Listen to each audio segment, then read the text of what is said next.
Are you a thoughtful leader? Maybe you are. Maybe you think you are. Let's find out.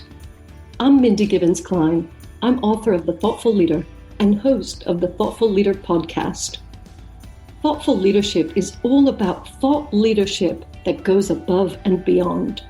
Thought leadership that is truly new and original, exciting, disruptive, maybe even groundbreaking. Because let's face it, we need to raise the bar.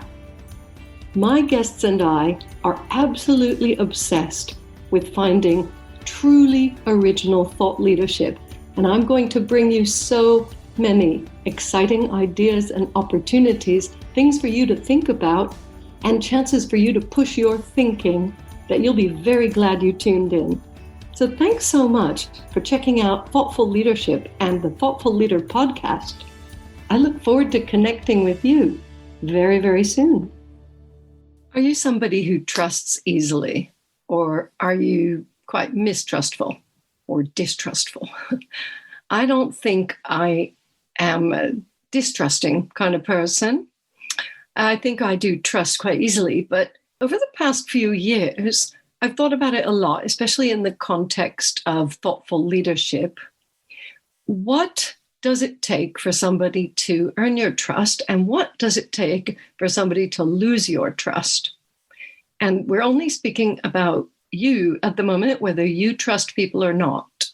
Later on in this episode, I will talk about whether other people trust you. But just think about your own reactions.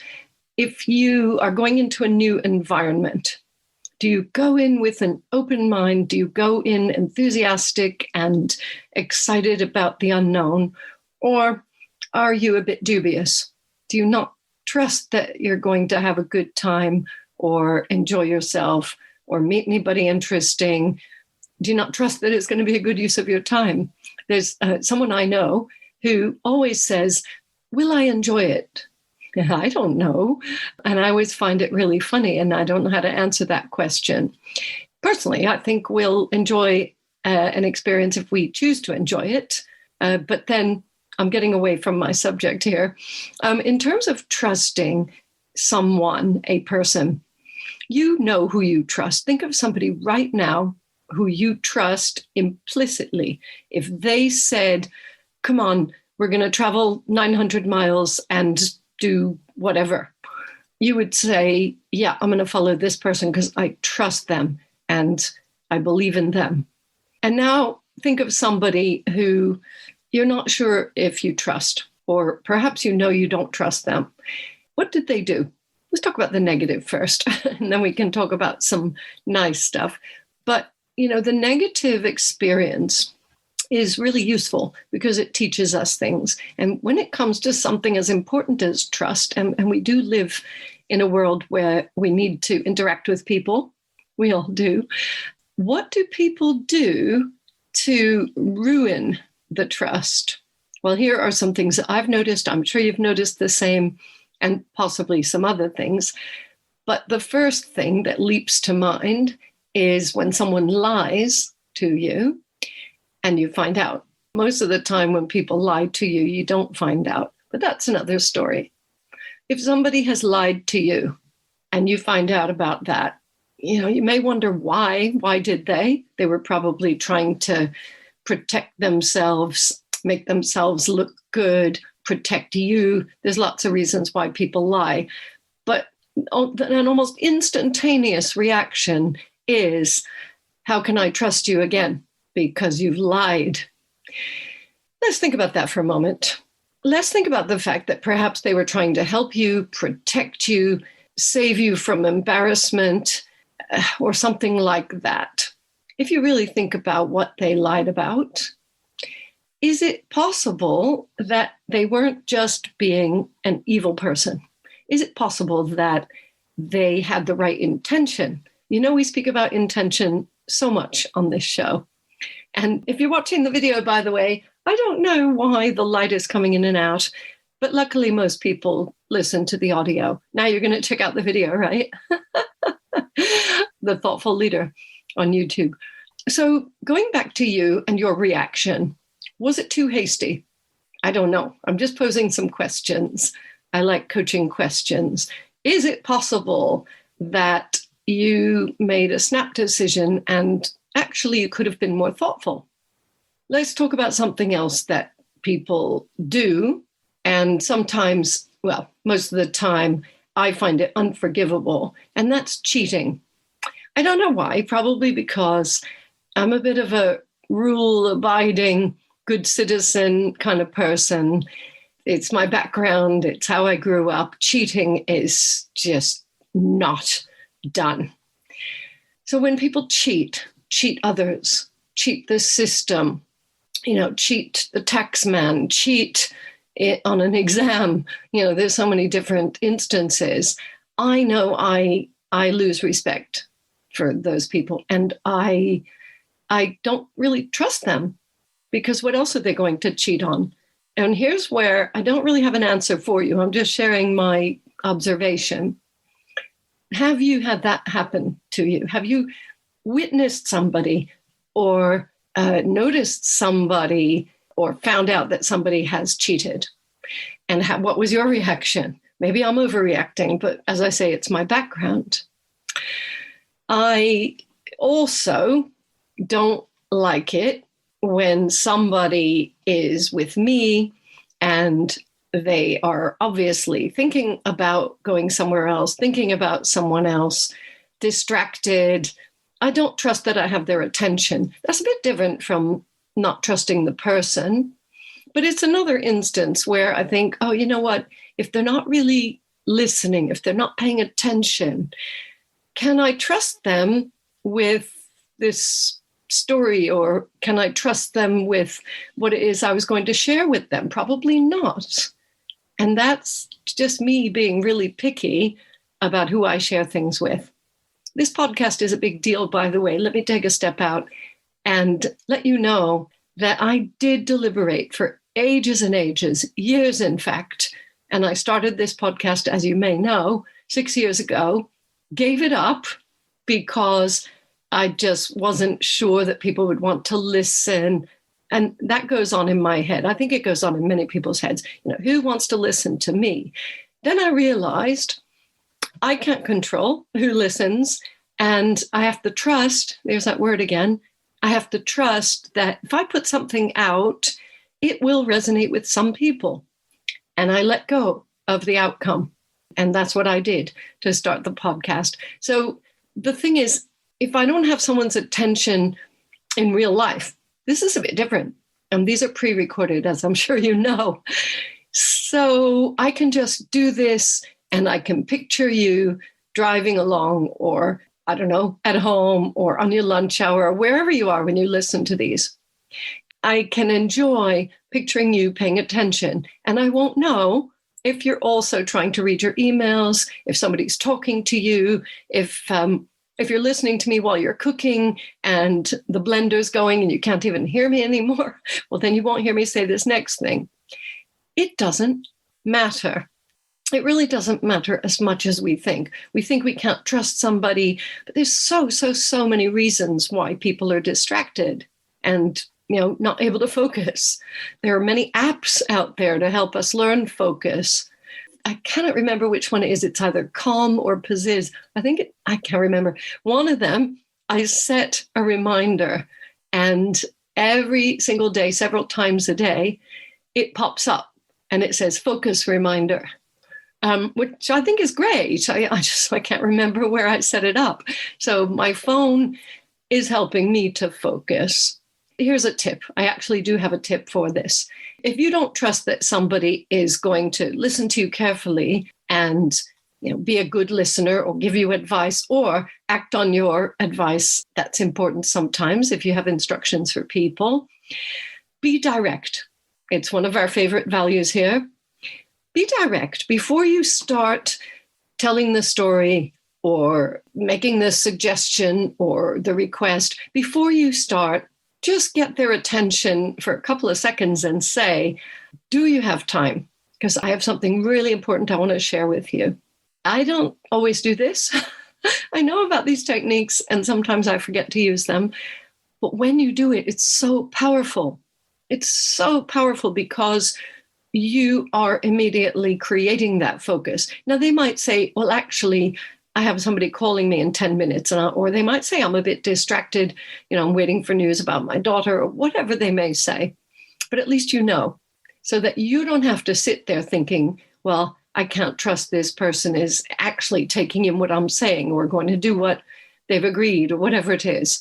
I think you improve your chances. So that's one. Let's talk about some positive stuff. What are the attributes of people who have gained your trust or who tend to gain your trust? Well, first of all, I think you can tell that they care. They are thoughtful in one way or another. You trust them because they care, maybe not about you, because you trust some people who don't even know you. However, they care about what they're doing. They care passionately. They exhibit that passion. And you have confidence in them. Creating confidence is sometimes seen as random. I think there's a formula. I think there's a really great formula, which I will share with you in a moment. Let's think about somebody who you really trust implicitly. And so far, they haven't lied or cheated or been distracted. Maybe they don't even know you, but you know who they are. So just think about now what that means. Do you follow people quite easily? Do you follow people you trust quite easily? That's really what I'm saying. And then what is the limit? Where is your threshold? So, for example, there are a few gurus. I'm allowed to call them that. They're not allowed to call themselves gurus unless they're an Indian guru, but that's something else. There are a few mentors, shall we say, people I follow who I really trust, and I have followed their advice, and I have listened to their suggestions, and even things like stock picks. We're getting into thresholds. You may not. You may be the kind of person who has to do your own research and has to dissect everything and not just take something at face value. But I guess I am more of a trusting person. And I know that about myself. But I have a limit. And I'm not going to tell you what that number is, but there is a dollar or sterling limit. And if it's more than that amount, then I employ some other resources and techniques. I don't just follow blindly. But, I've developed that and I've become aware of it. The thoughtful leader becomes self-aware, and then you can use that awareness to make decisions in the future.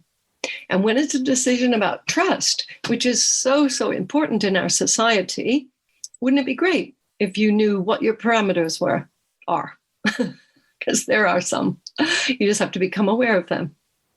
Right. So I was about to give you some advice and tell you what I thought and some tips, but it's gone right out my head. And that was one tip already, is have a threshold, become aware of your threshold.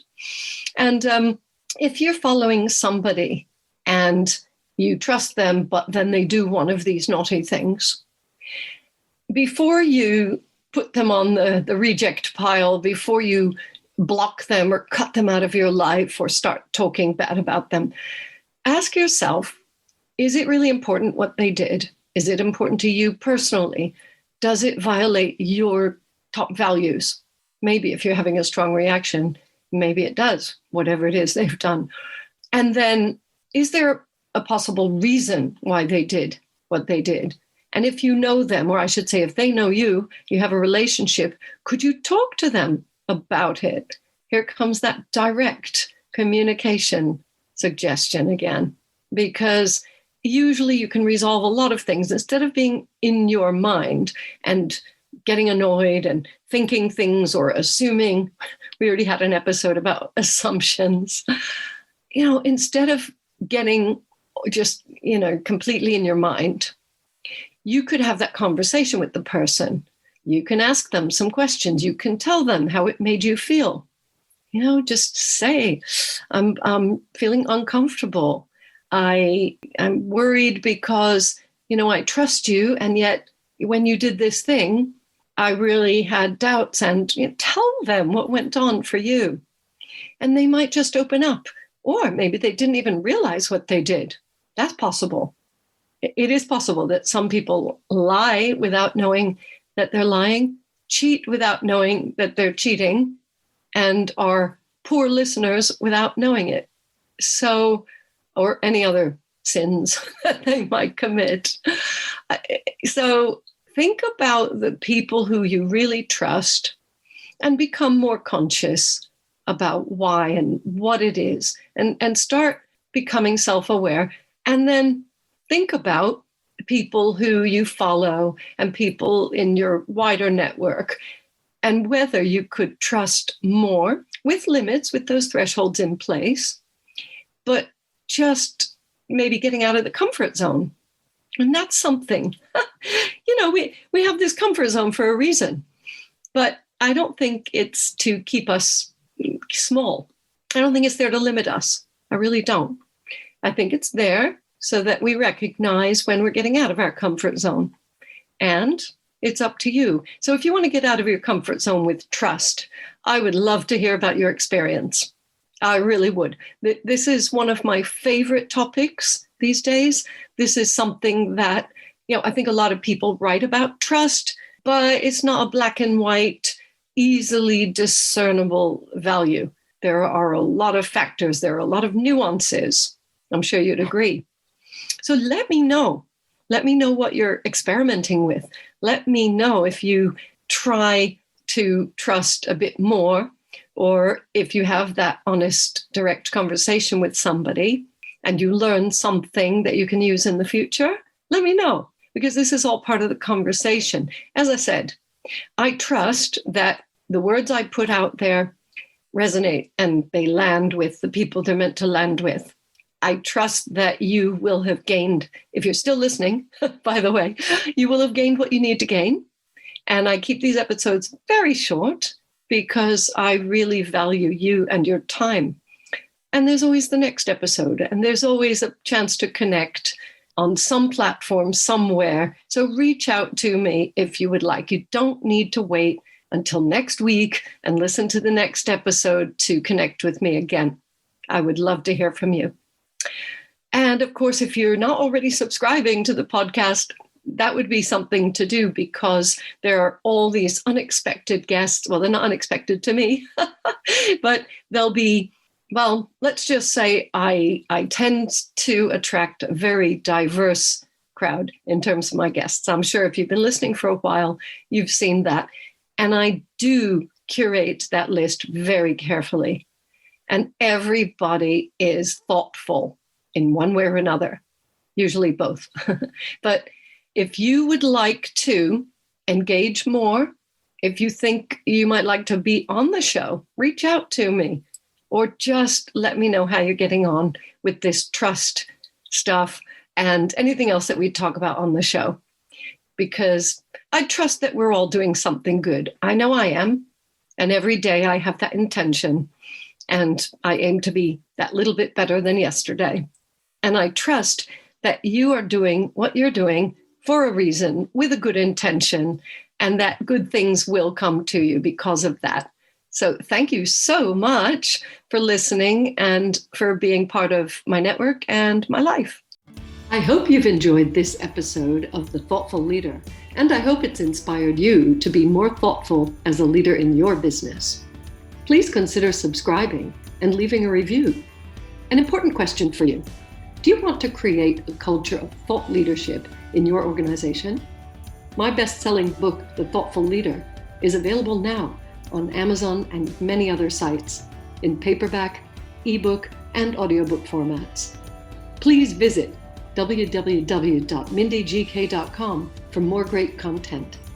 That's www.mindygk.com. Speak to you again soon.